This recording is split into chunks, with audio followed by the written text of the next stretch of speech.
the Property Coaching and Wealth Creation Podcast. Brought to you by property and business coach Daniel Latto. Join the conversation at www.daniellatto.co.uk. Remember to like and subscribe. Hi, and welcome to the Property Coaching and Wealth Creation Podcast. My name is Dan Latto, and in this podcast, we've got a Facebook Live. So I did a Facebook Live in the last couple of days, and of course, not everybody can watch the Facebook Lives, but the information in those Facebook Live events are really important. So I wanted to share them, and I wanted to get them down as a podcast. And so here is that Facebook Live. Speak soon. And good morning, everybody. It's Dan Latto. Started a few minutes late there because I was having a few microphone problems, and I ended up just breaking the clip a little bit.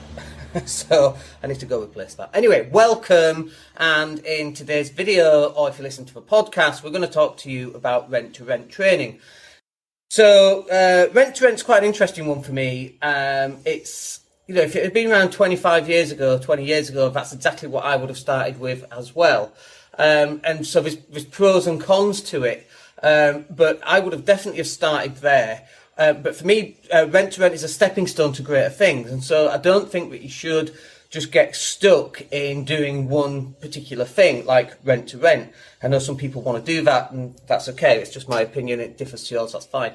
So, but for me, rent-to-rent is like a temporary thing. You're going to basically take over somebody else's property for maybe 7 or maybe 10 years, or however long you can get. It's going to be signed contractually by both sides. And you're basically saying that I will rent your property from you, Mr. Landlord, and then I'm going to sublet it out to somebody else.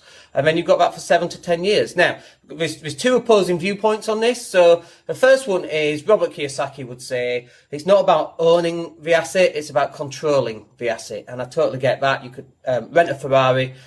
Sorry, let me rephrase that. You could lease a Ferrari out, £1,000 a month, and then you could sublet it out at, £300 a day sort of thing. You could do all that. You don't own the Ferrari because you're just leasing it. So it is about controlling the asset, not owning the asset. So there's that aspect. And then the other aspect is I believe you should own the asset, right?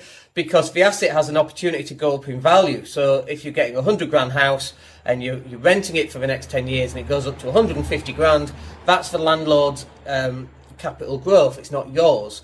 So the way to get around that is either to buy it or put a lease option on it. But let me just do this as a diagram so you can see actually what the relationship looks like between you and the landlord and a tenant. So it's called rent to rent, okay?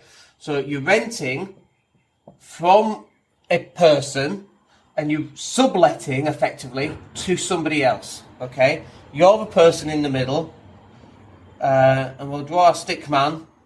It could be a stick woman, ladies, if you're watching. It could be a stick woman as well. Let's not get too excited about whether it's male or female. We'll do the next one female as well.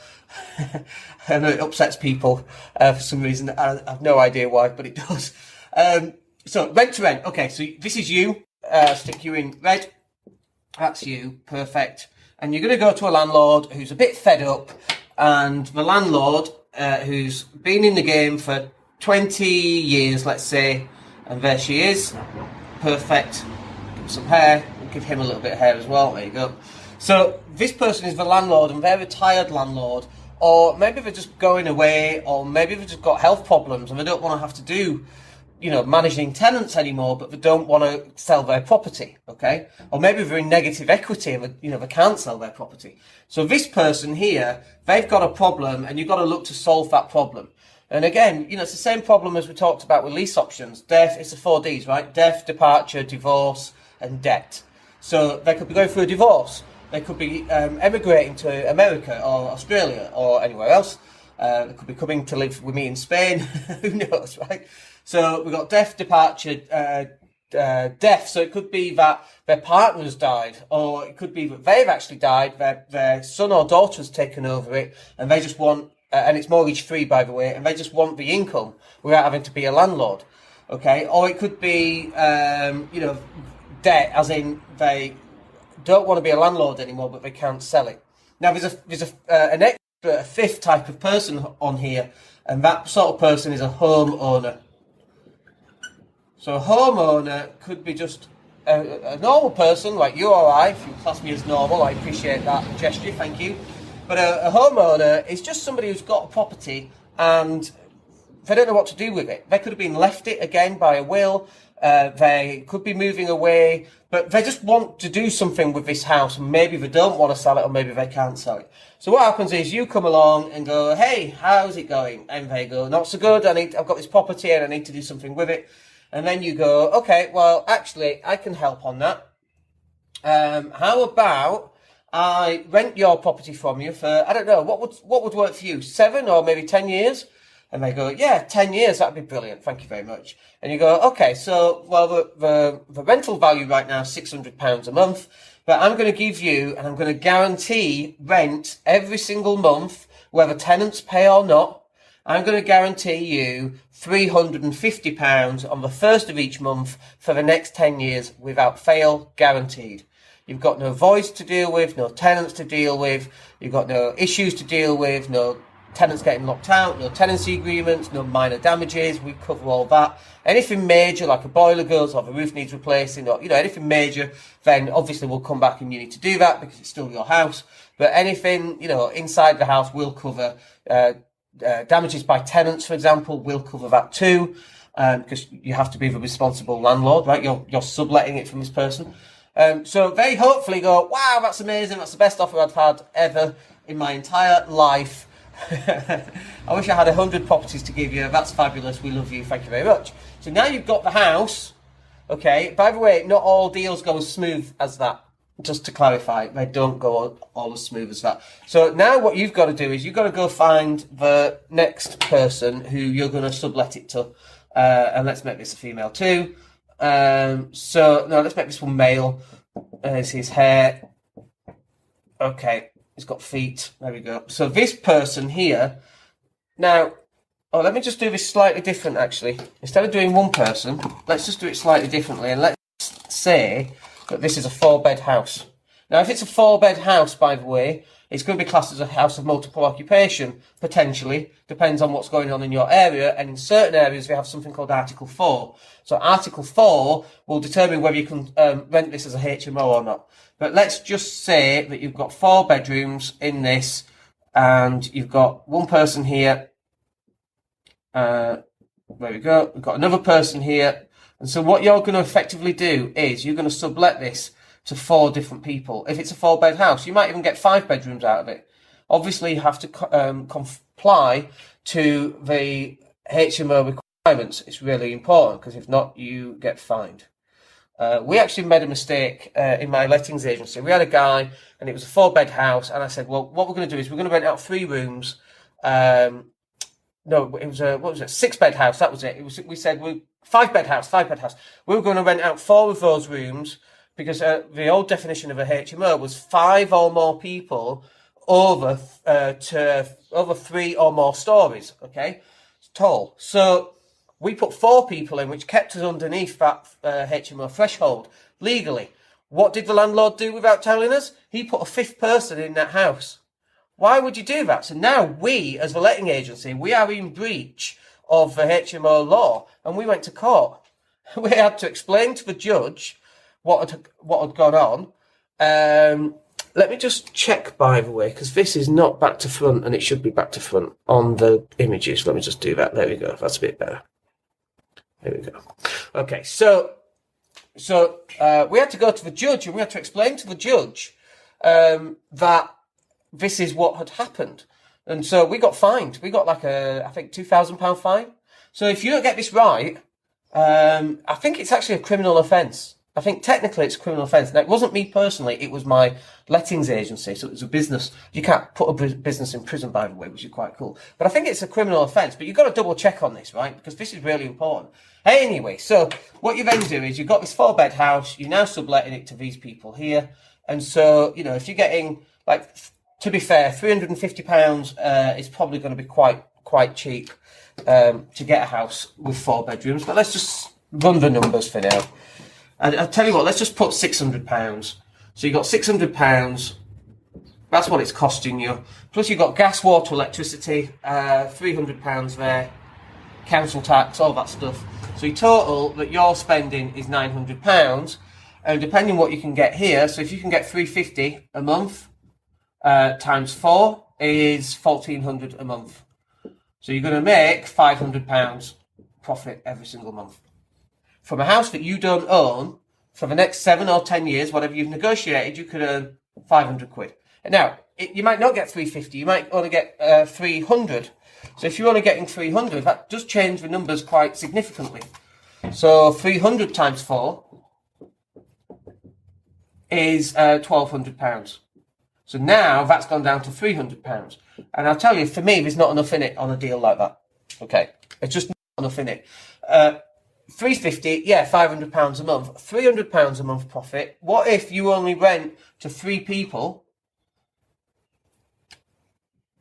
So it's, 3 people times, there we go. So that's £900. Now it's wiped out all your profit. You're down to 0. That makes me very uncomfortable. Makes me very uncomfortable. So you've got to make sure that the numbers are going to work. Now, what is it that you need to make sure that you understand when you're doing rent to rent? Well, there's probably a number of things, actually. And so the first one is you've got to be able to find the deal. Find deal. Because if you can't find a way of finding properties that are empty, or properties where the landlord's distressed in some way, or the homeowner is distressed in some way, and then you can go in, explain what you do, and then negotiate, then your rent-to-rent business has failed before it's even begun. And so that can be a problem. The second bit is you've got to find a deal, you've got to negotiate, and you've got to know what to say to the owner, for example. You also need to understand what your legal requirements are. Legal requirements. Because if you get that wrong, you're going to get fined like we did. That must have been about 12 years ago, I reckon. It was very stressful, by the way. I mean, I've been in court a lot with family court. And that was really before family court. These days, you know, it's like Londoners who go out to the countryside. They just go and try and breathe in some fumes because they miss the fumes in London. Well, that's me with court. I've not been in family court for quite some time, and I'm getting jitters because I miss it. But this is not the court you want to be in. Well, neither is family court, frankly. But this is not the court that you want to be in. And if you get it wrong, you're going to get stuck. Okay. The next one then is finding and managing tenants. So how do you know those 4 people at £350 a month? How are you going to find those? Where do you find them? How do you rent to them? How do you make your rooms look good? How do you guarantee that you're going to make your numbers work? How do you get more certainty? Because the problem with property, I think property is really low risk, okay? But you speak to somebody else who's brand new to property, they go, oh, no, it's really high risk. I knew a guy and he rented it and stuck pizza boxes to his walls. And I've heard that for 20 years. 20 years in, all those people that didn't start in property are now regretting it. And here we are in Spain. Do you know what I mean? So for me, property is really low risk. But I know how to get deals. We know how to negotiate. We understand the legal requirements now. We know how to find and manage tenants. And then the last one is to systemize I would put systemize and automate the process. So I run my portfolio. Good morning, Abby. I run my portfolio from Spain, and I run that portfolio with a handyman and a cleaner, and that is it. That is literally it. So one of the ways, for example, that works is my cleaner does all the viewings. Or usually, if a tenant's moving out, I'll get that tenant to do viewings for a new tenant. But when there's no, the property's empty and the tenant's left, and the cleaner goes in, she cleans it, and at the same time she does viewings for people, and it's really disarming for tenants coming in, because they're expecting a landlord, and what they get is my cleaner, and so the barriers are down from a sales point of view. And so she closes loads of business for me. She's just a really sweet lady, and she's not corporate at all. Do you know what I mean? So she's just really nice, just shows people around, and it literally takes 1 or 2 viewings every single time to rent stuff out. And in fact, it's very rare that we actually get her to have to rent anything out. It's only when a tenant's like done a runner, or they've said, "Oh, I've left." And we're like, "What do you mean you've left? You've not informed us." That's when we go back to court, by the way, because we always, contractually bound. But it's not often she actually has to do viewings for us, because all our previous tenants do them, and we tend to rent it very quick. But, if you've got a problem with a washing machine, Dan, my washer's broken, great. Text Simon, he's our appliance guy. We send them a number. They contact Simon. He says, "Yeah, I've been round. It's 58 quid. I fixed it. Thank you very much, Simon." We've given him an instruction to, anything less than 150 quid, you just go fix it. It doesn't matter. If you think maybe it's probably not economical to fix, like, send me a message for the price of a replacement item. And sometimes we'll just buy second hand. Sometimes we'll buy new. Like, we get 6, 12-month warranties on them. That works really well for us. And we do all that from here in Spain. It doesn't take a lot of managing the tenants, but we've got a very systemised and automated process in order for us to do that. Now, how much does it cost you to get started with rent to rent? Well, it doesn't cost you anything. The only thing I would suggest is that you get some training and you get some coaching. But really, once you know what you're doing, like, can you place adverts somewhere? Yeah. Online? Yeah. Can you speak to people on your own? Do you need help with that? Like, yeah, you need help with it, but can you do it on your own without paying anything? Yes. Can you read up on legal requirements? Well, if you know where to go, probably. Can you find and manage tenants? Well, maybe. But after 20 years experience, for me personally, finding and managing tenants, there's a lot of stuff that you realise that isn't in the books. And then can you systemise and automate the process? Now, I would probably say no to that, because you just simply don't know how to do it. So what we would always suggest is that you go on some sort of training. Now, as it happens, there's some training tomorrow, and it's full day. Tomorrow is Saturday, just got my laptop down here, the 19th. And the good thing about the training is it's actually it's like a live stream training, so you don't actually have to go anywhere. So if this is one of the problems, isn't it? If you've got kids and stuff like that, people go, "Well, I can't go on these trainings because I've got children." That's fine. Like Lucia, who's my little girl, she's 3.5, and when we want to watch something, we can put on the iPhone or the iPad, and she can just watch My Little Pony on that. Sometimes we take a sneak peek at My Little Pony too, because we really enjoy it, and Paw Patrol, obviously. Go Sky.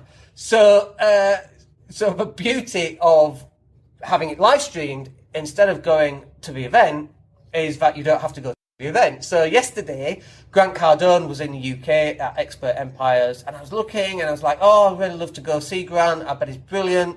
And then somebody live streamed it. And if you go to my website, it's actually there on my website. If you do a little search for Grant Cardone on the website, you'll find it. It's live streamed. So I've embedded that onto my website, which is really cool. So, like, that's such a great way of doing it. Now, if you want to go and have a look at the rent-to-rent training, then just drop me a PM. Drop me a message and we'll send you the link and let you have a look at it. It's £295. It's not me that's running it. It's another lady who's been in rent-to-rent for quite some time. And she covers all this stuff, finding deals, negotiating legal requirements, how to deal with tenants, how to automate and systemize the process. And you can do it all from the comfort of your own room, front room, or your bed, or if you want a pyjama day, or whatever, right? If you want to just go to a hotel, sit with your laptop, with your headphones in. And the way I actually do it is I put on my wireless headphones and I stream a lot of stuff through my wireless headphones, and then I can listen to it while I'm doing a washing up or doing whatever, because I'm a modern man. So, if you want more information about that, you want the link, you want to take a look, then just drop me a message via Facebook, or come to a website, or come and find me on LinkedIn or Twitter, and just drop me a message, and we'll run through it for you. If you've got any questions, just let me know. And that, my friends, is rent to rent. And, it's a great way of getting started if you've not got a lot of money to get started and you want to start generating regular monthly cash flow. So I'm a cash flow investor, okay? I used to be an investor that would buy properties, do them up and sell them, and we've done like a lot of those. But now we just rely on the money that comes in every month from our properties. And that's what rent to rent will give you. It won't give you the capital increases, but it'll get you out of the rat race. You know, £3,000-4,000 a month. That for most people will get them out of the rat race. And on that deal before that we talked about with £500 a month, that's what, 8 deals? Can you do 8 deals in the next 2 years? Of course you can. Of course you can. Will it be exactly £500 every time? Not every time. It'll be slightly more, it'll be slightly less. Some deals, for example, will give you £1,000 a month, like, you know. And some deals for just normal rent, normal single lets will give you £200 a month, but you've only got one tenant in there, so there's less risk and so on. And you're not having to pay for council tax and utility bills and that kind of thing. Anyway, hit me up if you want any more information. Other than that, thank you for watching. Thank you for listening on the podcast, and we'll speak to you on Monday. Today's Friday, so no live stream Friday or Saturday, but we're back on Monday. Have a great weekend, guys. Take care. The Property Coaching and Wealth Creation Podcast, brought to you by property and business coach Daniel Latto. Join the conversation at www.daniellatto.co.uk. Remember to like and subscribe.